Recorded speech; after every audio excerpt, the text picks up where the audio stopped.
విశాఖ జిల్లా గాజువాక ప్రచార సభలో తెదేపా అధినేత చంద్రబాబుపై ఆగంతకులు రాళ్లు విసిరారు. 5 ఏళ్లలో చంద్రబాబు లక్ష్యంగా రాళ్ల దాడి జరగడం ఇదే తొలిసారి కాదు. జనంలోకి వెళ్లిన పలు సందర్భాల్లో వైకాపా ప్రేరేపిత దుండగులు రాళ్లు కర్రలతో విరుచుకుపడిన ఉదంతాలెన్నో ఉన్నాయి.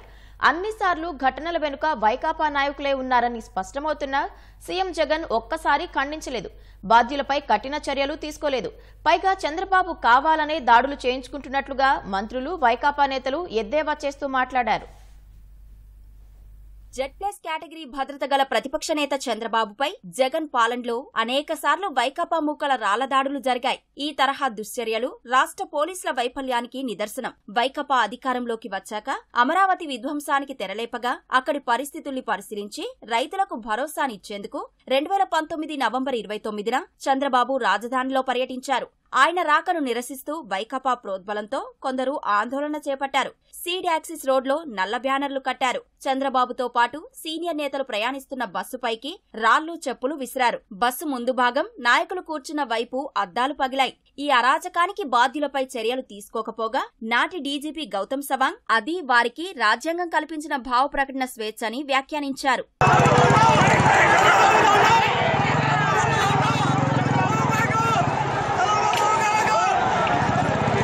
తిరుపతి లోక్సభ ఉప ఎన్నిక ప్రచారం సందర్భంగా 2021 ఏప్రిల్ 12న చంద్రబాబు తిరుపతిలో ప్రసంగిస్తుండగా దుండగులు ఆయనే లక్ష్యంగా రాళ్లు విసిరారు. పలువురు కార్యకర్తలు గాయపడ్డారు. జెడ్+ కేటగిరీ రక్షణ వలయంలో ఉన్న తనకే భద్రత లేకపోతే సామాన్యుల పరిస్థితేంటని ఆనాడు బాబు మండిపడ్డారు. పోలీసులు దుండగులను పట్టుకోకపోవడాన్ని నిరసిస్తూ అక్కడే నేలపై బైఠాయించారు. చివరకు కాలినడకన ఎస్పీ కార్యాలయానికి వెళ్లి ఫిర్యాదు చేశారు.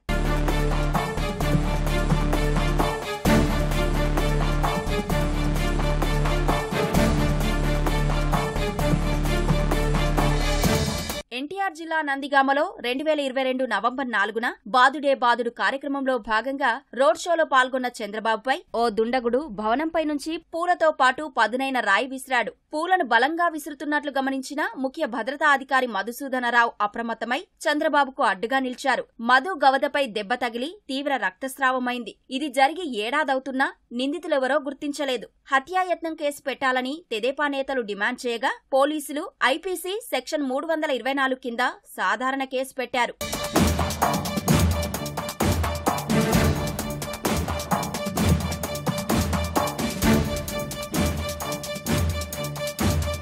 ప్రకాశం జిల్లాలో 2023 ఏప్రిల్ 22న చంద్రబాబు పర్యటించిన సందర్భంగా మంత్రి ఆదిమూలపు సురేష్ సమక్షంలోనే రాళ్లదాడి జరిగింది. బాబు ఎర్రగొండపాలానికి రాకుండా అడ్డుకోవాలని మంత్రి ముందుగానే వైకాపా కార్యకర్తలను రెచ్చగొట్టారు.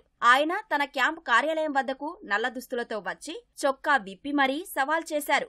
బాబు వాహనం వచ్చే సమయానికి దాదాపు 200 మంది రోడ్డు వెంట నిల్చొని గో బ్యాక్ అంటూ ప్లకార్డులు, నల్ల జెండాలు, నల్ల బెలూన్లు ప్రదర్శించారు. చంద్రబాబు వాహనంపై రాళ్లదాడికి పాల్పడ్డారు. భద్రతా సిబ్బంది బుల్లెట్ ప్రూఫ్ షీట్లను అడ్డుపెట్టి ఆయనకు రక్షణగా నిలవడంతో ముప్పు తప్పింది. ఎన్ఎస్జీ కమాండెంట్ సంతోష్ కుమార్ తలకు రాయి తగిలి బలమైన గాయమైంది. మంత్రి సురేష్ దుశ్చర్యను సీఎం జగన్ ఖండించలేదు. దోషులపై చర్యలూ లేవు. పైగా తెదేపా నేతలపైనే ఎదురు కేసులు పెట్టారు.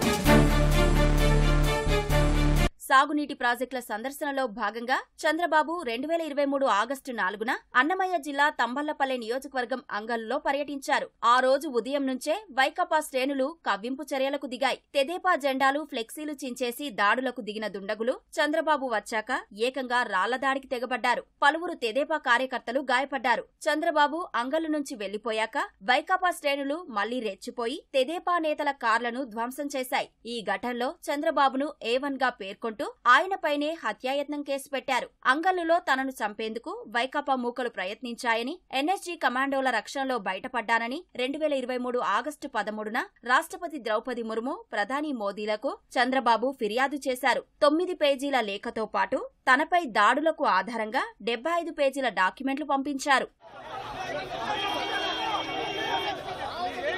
చాలా బాధాకరమైన సంఘటన, చాలా బాధపడుతున్నా.